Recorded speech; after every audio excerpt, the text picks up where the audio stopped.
Now, tell me, what did you think about these theme park numbers? $3.5 billion hit to the parks. Some talk on the call about how perhaps people were making reservations and then canceling them when there were spikes in cases in Florida. What did you make of that? Yeah, I think that's, I'm sure, disappointing news to them. I'm not necessarily speaking for Disney, don't really know the inside, but living in Central Florida and being in the themed entertainment business, it was probably pretty disappointing that they didn't have the attendance, or at least sustain the attendance from the first week or two that they anticipated. So could have been better news for the theme parks, not only here in Orlando, but worldwide. Yeah, there's also this question of half of the visitor base for Orlando does some travel, sort of comes from out of state. What should we make of that and the fact that Disney's not disclosing any specific numbers about capacity? Where do you think Disney is in terms of capacity right now, and how much do you think they'll be able to ramp that up if half of the visitors would be coming from out of state if they were willing to travel? Yeah, so that's the question really is twofold. Whether they have capacity in the parks, and they certainly do.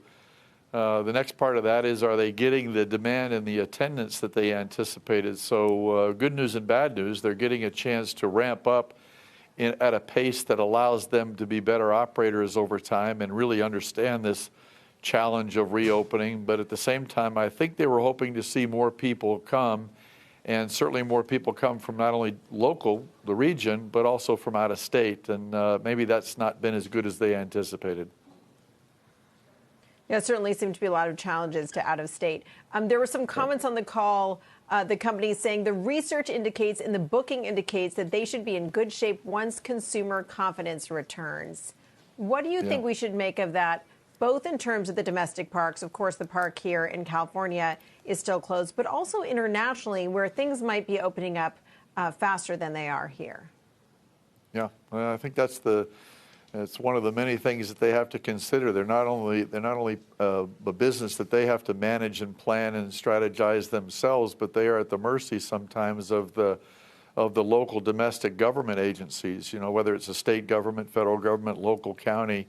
So they don't necessarily have complete control over it. And then these spikes that we're experiencing tend to kind of work against them in the press and in their communications. So I think the dynamic is still in place, that they don't know exactly what's going to happen week to week, month to month, but I think they are strategizing how to get these things up and running, get them up and running to the point where when the demand comes back, when this kind of settles down a little bit, they'll be ready to go. And I'm confident that not only here in Florida, but eventually California and worldwide, this will pick back up once we solve some of these issues.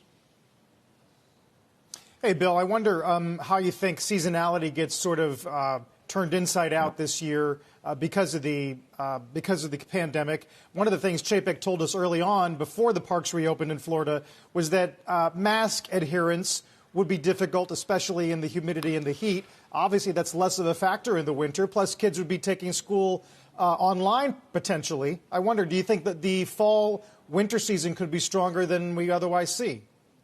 Well, we hope so. I think that this is a seasonal business. Disney not so much, because they kind of achieve capacity most of the year. They don't have so many slow seasons, and if they do, they throw in special events to get people to come in. But the normal seasonal cycles for attractions obviously lean heavily on the summer and then the Christmas vacations, and that maybe is a little out of whack this time.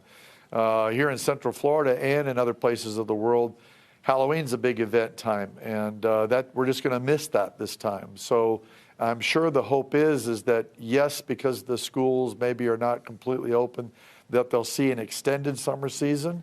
I'm sure they're confident that some of that will take effect, but certainly with the regional audience, the people that are traveling, though, are still going to be kind of connected to what their normal school cycles are, and they'll be holidays and kind of weekend travelers, which is not the best news for Disney, but at least it gives them a running start towards next year.